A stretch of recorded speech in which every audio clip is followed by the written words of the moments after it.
बिस्मिल्लाहिर्रहमानिर्रहीम। अस्सलाम वालेकुम ब्यूटीफुल यूट्यूब फैमिली, कैसे हैं आप सब? उम्मीद करती हूँ अच्छे से हैं और मेरी दुआ है खुश रहें, आबाद रहें, हंसते मुस्कुराते रहें। जो आप लोगों की दिली तमन्नाएं हैं, मुरादें हैं, ज़रूर पूरी हों। अल्लाह ताला आप लोगों के दिलों को इत्मीनान बख्शे, फ़लस्तीन की गैब से मदद करे, इसराइल को निस्तो नाबूद करे, पाकिस्तान की हिफाजत करे, पाकिस्तानी अफवाज को मज़ीद हिम्मत और हौसला दे और तमाम मुस्लिम उम्मा को यूनाइट करें, आमीन। आज की रीडिंग में हम एक ही चीज़ देखेंगे। ये रीडिंग सब लोगों के साथ रेजोनेट नहीं करने वाली। This was a channel message कि मुझे सेकंड मैरिज वालों के लिए रीडिंग करनी चाहिए, जिनकी सेकंड मैरिज है, जो सेकंड मैरिज में हैं, जो किसी की सेकंड वाइफ हैं, या जो लोग इस वक्त सेकंड मैरिज को एक्सपीरियंस कर रहे हैं, उनके पर्सन्स की उनके लिए क्या फीलिंग्स हैं। Second marriage and your persons feelings, कि क्या वो आपके साथ ऑनेस्ट हैं, लॉयल हैं या नहीं हैं। जिन लोगों ने सेकंड मैरिज कर रखी है या जो सेकंड मैरिज करना चाहते हैं, उनके पर्सन्स की एनर्जीज हम चेक कर रहे हैं। This is the general reading और इसके सारे मैसेजेस कभी भी रेजोनेट नहीं करने वाले, तो अपनी सिचुएशन के हिसाब से आप रीडिंग को देखिएगा। स्टे पॉजिटिव, ये जनरल रीडिंग होगी। एंड जो लोग सेकंड मैरिज करना चाहते हैं, उनके पर्सन्स की फीलिंग्स, इमोशंस, एनर्जीज।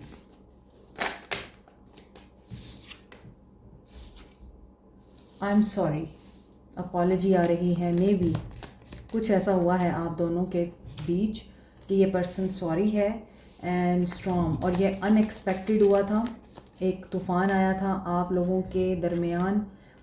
हर की एनर्जी है डिवाइन फेमिनिन, लेकिन ये पर्सन आपकी ब्यूटी से बहुत अट्रैक्टेड है, आपके ब्रेन से बहुत इंस्पायर्ड है एंड आपकी ड्रेसिंग सेंस से बहुत ज़्यादा ये पर्सन इम्प्रेस दिखाई दे रहा है। डिवाइन फेमिनिन है आप लोग। अचानक से इस इंसान की अपॉलजी आ सकती है क्योंकि आप लोग कंपटीशन में हैं। दी अदर वुमेन, देखिए सेकंड मैरिज की एनर्जी है और दी अदर वुमेन तो है, डेफिनेटली फर्स्ट वाइफ हो सकती हैं उनकी, और उनके साथ आपका कंपटीशन है। मे बी वो आपको अपने आप के साथ कंपेयर करती हैं। इफ़ शी नोज़ यू, उनको पता है आपके बारे में। और यहाँ पे लव की एनर्जी आ रही है, स्ट्रॉन्ग अफेक्शन। तो ये इंसान हो सकता है आपको बता चुका है कि वो अपनी वाइफ से भी मोहब्बत करते हैं, वो उनको नहीं छोड़ेंगे, और आपसे भी मोहब्बत करते हैं, वो आपको भी नहीं छोड़ेंगे। They want you in their life, लेकिन ये पर्सन दोनों के साथ रहना चाहता है। अब जो लोग यहाँ पर इस चीज़ की उम्मीद रखते हैं कि ये इंसान पहली बीवी को छोड़ दे, ऐसा नहीं होगा। जब आप किसी इंसान को इस चीज़ के साथ कबूल कर रहे हैं, उनके साथ इस चीज़ के होते हुए मोहब्बत कर रहे हैं कि उनके बच्चे हैं, उनकी पहली बीवी है, उनका घर है पहले से, और आप लोग उस इंसान को फिर भी चूज़ कर रहे हैं, तो आप जानते हैं कि उनकी पहले भी एक फैमिली है। आपने उसी के साथ उनसे मोहब्बत की थी। तो जब आप उनकी सेकंड वाइफ बन चुके हैं या बन रहे हैं, तो आई डोंट थिंक कि ये जस्टिस है कि आप उसको ये फोर्स करें कि पहले तुम फर्स्ट वाइफ को डाइवोर्स करो और फिर मेरे पास आओ। ऐसा नहीं हो सकता।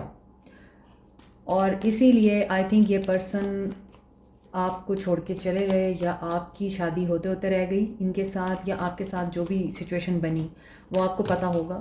लेकिन ये पर्सन अब आपके साथ दोबारा अपॉलजी में आना चाहता है क्योंकि आपको मिस करता है, या आपकी ब्यूटी से, मैंने आपको बोला है, बहुत ज़्यादा इम्प्रेस है।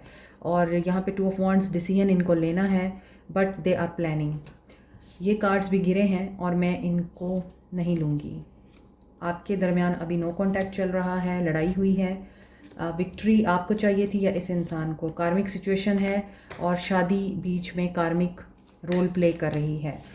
वो इनकी फर्स्ट मैरिज भी हो सकती है और वो आपके साथ मैरिज भी हो सकती है जो कि कार्मिक रोल प्ले कर रही है। But there is a fated meeting, कोई इम्पॉर्टेंट मीटिंग आपके लिए आ रही है। इस इंसान की एनर्जी ये बता रही है, शायद ये सॉरी करेंगे आपसे, या आपसे इनको ये उम्मीद है कि आप सॉरी करें इनसे। फीलिंग्स देखते हैं। हाँ, नाइट ऑफ वॉन्ड्स बोलने लगी थी मैं, क्वीन ऑफ वॉन्ड्स की एनर्जी है। बहुत ही पावरफुल पर्सनालिटी है आपकी। आप साइकिक भी हैं, इंट्यूटिव भी हैं, बट आपको ये पता है कि आपने अपने हाथ में जो फूल पकड़े हुए हैं वो किसके लिए हैं? हर एक के लिए नहीं है वो। आप इंतज़ार में हैं कि जो डिज़र्विंग कैंडिडेट होगा ये फूल उसी को मिलेंगे, और वो जो डिज़र्विंग कैंडिडेट है जो आपको फूल देना चाहता है, मे बी वो आपकी लाइफ को पूरी तरह चेंज कर देगा, जो आएगा आपकी ज़िंदगी में या जो आ चुका है आपकी लाइफ में सेकंड मैरिज की सूरत में। हर्मिट, इस इंसान को आपसे बात करनी है। आई थिंक आप इनसे बात नहीं करना चाहते। इन्हें लगता है आपने इनको धोखा दिया है और आपको लगता है इसने आपको धोखा दिया है। ये पर्सन हर्मिट एनर्जी में है, आइसोलेशन में है। ये डिवाइन फेमिनिन हो सकता है, कोई और बंदी है, आई मीन उनकी फ़र्स्ट वाइफ है, जिनकी तरफ ये अट्रैक्टेड हैं और उनसे इनके मामलात आजकल अच्छे नहीं चल रहे। ये पर्सन दो औरतों में पिस गया। आई थिंक आप इनको अपने बारे में कुछ बोलते हैं और इनकी जहाँ पे ऑलरेडी फैमिली है वो इन्हें कुछ बोलते हैं। आपकी अपनी डिमांड्स हैं, उनकी अपनी डिमांड्स हैं, और ये इंसान सोचने से कासिर है, ये क्या करे, किस तरफ जाए। ये पर्सन ओके, देखें 2 of cups and lovers, 9 of cups. आपकी कोई विश पूरी होने वाली है, आप इनकी विश फुलफिलमेंट हैं। आपकी इनके साथ शादी हो चुकी है सेकंड, और अब दोबारा अगर आप इस इंसान के साथ ताल्लुक़ में आना चाहते हैं या आप किसी वजह से एक दूसरे से अलग हुए हैं, ऐसा लग रहा है कि कमिटमेंट मिलेगी आपको। पहले आप दोनों एक दूसरे के साथ यहाँ पर जो डाउट्स हैं, जो स्नीकी एनर्जी है, जो धोखे की एनर्जी है, उसको पहले क्लियर करेंगे। And it is regarding your self या फिर इनकी फ़र्स्ट वाइफ से रिलेटेड है। और मे बी इनकी फ़र्स्ट वाइफ बहुत डोमिनेटिंग है, एंटरप्रेन्योर हैं, बिजनेस वूमेन हैं, सोशलाइज बहुत करती हैं, और उनकी कोई गेम प्लान हुई थी जिसका इफ़ेक्ट आप पे पड़ा। लेकिन हो सकता है इस इंसान को उनके बारे में कोई सच्चाई पता चल जाए और ये फिर अपने आप को ट्रैप्ड फील करे कि ये मैंने क्या किया, क्योंकि यहाँ पे हर्मिट की एनर्जी आ रही है। तो हो सकता है कोई सच्चाई पता चली है और इनकी मोहब्बत आपके लिए ज़्यादा हो गई है, जो यहाँ पे कार्ड्स दिख रहे हैं। और ये भी हो सकता है कि आपने इस इंसान को पाने के लिए कुछ ऐसा ज़रूर किया जो इनको पता चला और इन्हें फ़ील हुआ कि आपने ये क्यों किया। तो फिर आपकी लड़ाई हुई, झगड़ा हुआ, आप दोनों में अलहदगी हो गई। लेकिन अब इस इंसान में दोबारा से आपके लिए मोहब्बत के जज्बात बढ़ रहे हैं and they really love you. यहाँ पे 2 ऑफ कप्स है, यहाँ पे लवर्स है, यहाँ पे 9 ऑफ कप्स है, यहाँ पे 10 ऑफ कप्स है। Commitment for sure, second marriage for sure, जो फीलिंग्स में दिख रहा है। ये तो फिर इनके एक्शन में पता चलेगा कि इज़ इट ट्रू और नॉट, इनके एक्शन में वाकई ये चीज़ होगी या नहीं होगी, या सिर्फ इनकी फीलिंग्स हैं। डे ड्रीमिंग करते हैं ये, और जब तन्हाई में बैठते हैं तो आपके बारे में सोचते हैं, आपके साथ गुजारे हुए लम्हों को सोचते हैं, आपके साथ अंडरस्टैंडिंग के बारे में सोचते हैं, जिस तरह आप इनको सोचते हैं, जिस तरह आप इनको समझते हैं, सुनते हैं। आप हो सकता है आँख के इशारे भी समझते हैं। तो ये इंसान उन लम्हों को याद करता है और इस इंसान को लगता है कि आपसे ये दूर नहीं जा सकता। इसने कोशिश भी की आपसे दूर जाने की, लेकिन ये नहीं जा पाया। और इनको ऐसा भी लग रहा है कि अगर ये इंसान बैलेंस क्रिएट कर पाए आप में और प्रीवियस रिलेशनशिप में, तो ये इनकी विश फुलफ़िल हो जाएगी। ये चाहते हैं आप और इनकी फैमिली मिलजुल के रहें। आई थिंक वो पॉसिबल नहीं है। ये आइडियल सिचुएशंस को आइडियलाइज़ करते हैं। इन्हें कोई रियलाइजेशन हुई है आपके बारे में और वो पॉजिटिव रियलाइजेशन हुई है। Aries, Leo, Sag, Cancer, Pisces, Scorpio, Virgo, Aquarius, Libra, Gemini, Pisces, yes, and Gemini की एनर्जी स्ट्रॉन्ग है। यहाँ भी देखें 9 ऑफ कप्स की एनर्जी गिरी है। लेट्स सी, देखें कार्ड्स खुद ब खुद जंप हो रहे हैं। आपके लिए एक्शन क्या होगा? लॉस में हैं ये, कन्फ्यूजन में भी हैं, क्रॉस रोड पे हैं, इसी वजह से परेशान हैं ये। 2 रास्ते हैं, सिचुएशन बहुत मुश्किल है इनके लिए, इस सिचुएशन को पार करना भी मुश्किल है इनके लिए। लेट्स सी कि लेकिन क्या ये इस सिचुएशन को पार कर पाएंगे? इनका पर्सपेक्टिव चेंज हो रहा है, ये देखने का नज़रिया बदल रहे हैं। बैलेंस आएगा आपके ताल्लुक़ में, हार्मनी आएगी, जो भी ट्रैप सिचुएशन है ये उसमें से निकल जाएंगे। रिकन्सिलिएशन आ रही है आप लोगों के लिए, कोई सक्सेस अचीव हो रही है आपको। और थर्ड आई चक्रा इनका क्लियर होगा कि नहीं? डेविल, नहीं, इनके दिमाग पे डेविल का बसेरा है। Who is it? ओके, ये आपके साथ वाकई में कमिटमेंट में और यूनियन में आना चाहते हैं, बट इनका थर्ड आई चक्रा ब्लॉक है। डेविल एनर्जी इस इंसान को आपकी तरफ आने से रोक रही है, तभी ये पर्सन यहाँ भी कंफ्यूजिंग स्टेट में है और लॉस की एनर्जी में है। They miss you but they can't come to you. यहाँ पर अगर ये एक्शन ले भी लेंगे ना आपके लिए, आपसे बात कर भी लेंगे, आपको कमिटमेंट दे भी देंगे, आगे रुकावट आ रही है। नज़रें बद हो सकती है, मैजिक हो सकता है। बैलेंस, जस्टिस होगा। ये जस्टिस किस तरह का है? ये जस्टिस किस तरह का है? सन। ओके, अगर तो आप रूल्स एंड रेगुलेशंस के साथ किसी का बुरा चाहे बगैर इस रिश्ते में आ रहे हैं, अच्छा कर रहे हैं, अच्छाई दे रहे हैं किसी को, आपके साथ अच्छा होगा, आपको सक्सेस मिलेगी, आप कामयाब होंगे, आपका यूनियन होगा। चीज़ें मुश्किल हैं आप लोगों के बीच में, बट ये डिले डिवाइन की तरफ से भी हो सकता है, और जो डेविल एनर्जी है वो डिवाइन की तरफ से खुद ब खुद रिमूव हो रही है, क्योंकि आगे जस्टिस आ रहा है। तो जस्टिस की वजह से अल्लाह की तरफ से आप लोगों के लिए रास्ते आसान हो जाएंगे। तो डोंट वरी, यूनियन नज़र आ रहा है। क्राउन चक्र इनका क्लियर होगा। थर्ड आई के बाद हमेशा क्राउन आता है, और जब थर्ड आई ब्लॉक हो तो फिर आपका दिमाग भी सही तरह से काम नहीं करता, तभी यहाँ पे कंफ्यूजिंग एनर्जी थी। लेकिन ये चीज़ें क्लियर हो जाएंगी and they will take an action after introspection. सोचने के बाद एक्शन आएगा। सेक्रल चक्रा, थर्ड पार्टी की कोशिश है कि इस इंसान को एक्शन लेने से रोका जाए। तो क्या ये वाकई में एक्शन ले पाएंगे? ये सेक्रल चक्रा की एनर्जी वाकई में एक्टिवेट होगी, यूनियन होगा? Yes, they will take an action authority में, यानी अथॉरिटेटिव होकर ये एक्शन लेंगे। और वो एक्शन क्या होगा? Wow, manifestation, awareness. Oh yes, marriage.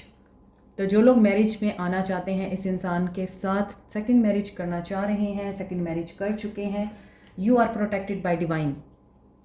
परेशान मत हो। वक्ती आप लोगों के बीच में ताल्लुकात ख़राब होते हैं, वक्ती आप लोगों के लिए परेशानियां आती हैं, लेकिन हक पर रहेगा जो इंसान, वो कामयाब होगा, चाहे वो आपके पर्सन हैं या आप हैं। अगर आप सच्चाई के रास्ते पे रहेंगे और किसी के साथ बुरा नहीं करेंगे और जस्टिस करेंगे, तो फिर यकीनन आप लोगों के लिए कामयाबी है। अब जो दूसरे रिलीजन से बिलोंग करते हैं, क्योंकि मुस्लिम रिलीजन में आप मैरिज कर सकते हैं सेकंड, मगर मुझे दूसरे रिलीजन्स का पता नहीं है। उनके रूल्स एंड रेगुलेशंस के मुताबिक अगर ये इंसान आगे बढ़ रहा है तो कामयाबी आपको मिलेगी। क्या करना चाहिए आपको? वेडिंग। कॉन्ग्रेचुलेशंस, वेडिंग में सेपरेशन आ रही है, शादी होते होते रह गई है यकीनन।